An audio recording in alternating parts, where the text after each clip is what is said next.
Singapore એરલાઇન્સની એક flight 21 મેના રોજ મ્યાનમારના આકાશમાં એર ટ્યુબ્યુલન્સમાં ફસાઈ ગઈ હતી.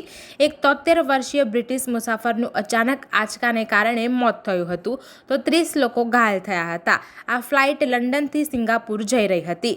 ટેકઓફના 11 કલાક બાદ ફ્લાઇટ ખરાબ હવામાનને કારણે મ્યાનમારના એરસ્પેસમાં 37,000 ફીટ પર એર ટર્બ્યુલન્સમાં ફસાઈ ગઈ હતી. આ દરમિયાન અનેક આંચકાઓ આવ્યા. વિમાન 5 મિનિટમાં 37,000 ફૂટની ઊંચાઈથી 31,000 ફૂટ નીચે આવી ગયું હતું.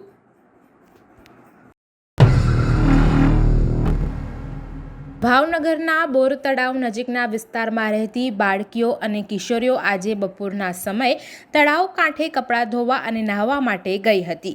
આ સમયે તળાવમાં એક બાળકી ડૂબવા લાગતા તેને બચાવવા માટે અન્ય બાળકી અને કિશોરીઓ પાણીમાં કૂદી પડી હતી. તમામ ડૂબવા લાગતા બૂમાબૂમ કરી મૂકી હતી, જેથી નજીકમાં રહેલા લોકોએ ઘટના સ્થળ પર પહોંચી તમામને બહાર કાઢી સારવાર માટે ખસેડવામાં આવી હોવાનું જાણવા મળ્યું છે. હોસ્પિટલ પર પહોંચતા એક બાળકી અને 3 કિશોરી સહિત 4ને મૃત જાહેર કરવામાં આવી હતી, જ્યારે એકની હાલ સારવાર ચાલી રહી છે.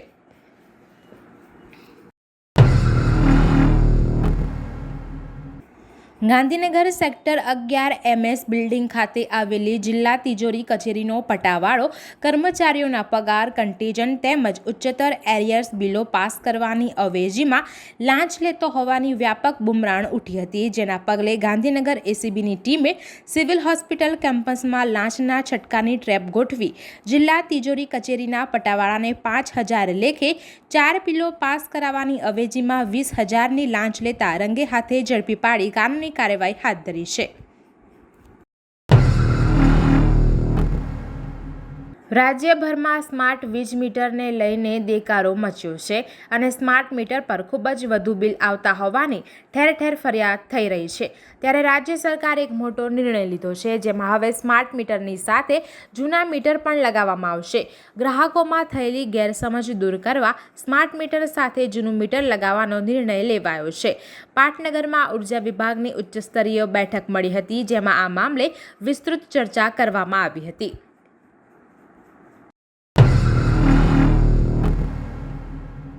સલામત સવારી એસટી અમારે સૂત્ર અને તેના અમલીકરણમાં મોટો તફાવત હોવાનો ચોંકાવનારો કિસ્સો સામે આવ્યો છે.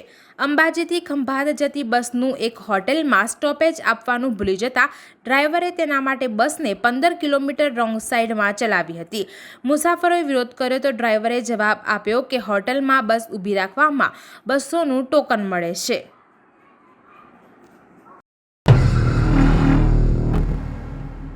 અમદાવાદ મ્યુનિસિપલ કોર્પોરેશનમાં ભ્રષ્ટાચારનું ઉત્તમ ઉદાહરણ અને સૌથી ચર્ચાસ્પદ બનેલો એવો હાટકેશ્વર બ્રિજ છેલ્લા 2 વર્ષથી બંધ હાલતમાં છે.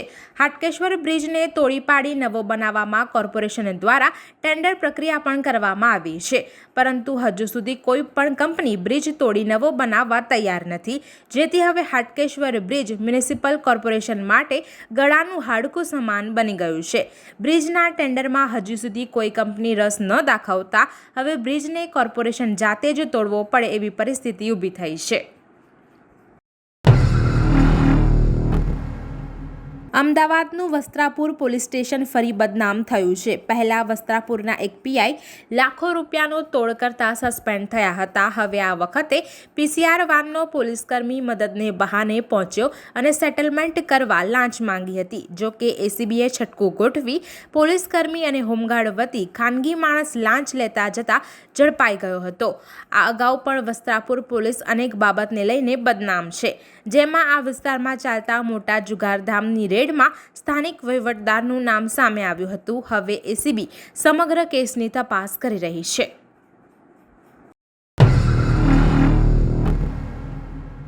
વડોદરાના તરસાલી શુસેન રોડ પર મળસકે પાડોશી યુવકે સોનાની ચેન માટે વૃદ્ધાની હત્યા કરવાના કેસમાં આરોપીને સાથે રાખીને મકરપુરા પોલીસે સમગ્ર ઘટનાનું રિકન્સ્ટ્રક્શન કર્યું હતું. આરોપી પાસેથી બેંકોકમાંથી ઉપાડેલા રૂપિયાની રસીદ મળી આવી હતી, ત્યારે પોલીસ હવે તે તપાસમાં લાગી છે કે યુવકને હત્યામાં કોઈએ મદદ કરી શકે કેમ.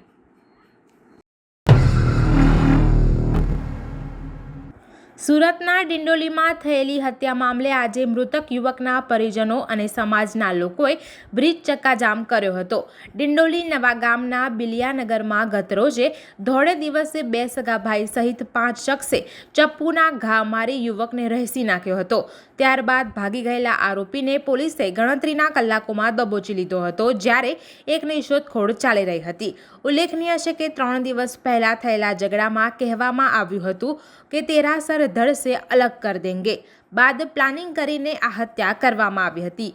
ત્યારે આજે હત્યાના મામલે મૃતક યુવકના પરિજનો અને યાદવ સમાજના લોકો રોડ પર આવીને ડિંડોલી બ્રિજ બંધ કરી દીધો હતો. તેમાંથી કેટલાક લોકોએ પોલીસ સાથે ઘર્ષણ કરવાનો પ્રયાસ પણ કર્યો હતો. સોનગઢ તાલુકાના ગામે દૂધ મંડળીની વાર્ષિક સાધારણ સભા સુમુલ ડેરીના ડિરેક્ટર કાંતિભાઈ ગામિતની ઉપસ્થિતિમાં યોજાઈ હતી. એ સાથે જ મંડળીના મિટિંગ હોલની લોકાર્પણ વિધિ પણ સંપન્ન થઈ હતી. ખાસ કરીને સોનગઢ તાલુકા જેવા જંગલ વિસ્તારમાં જ્યાં સિંચાઈની સગવડ ઓછી છે, ત્યારે પશુપાલન એ આવકનો મહત્વનો સ્ત્રોત બની શકે છે.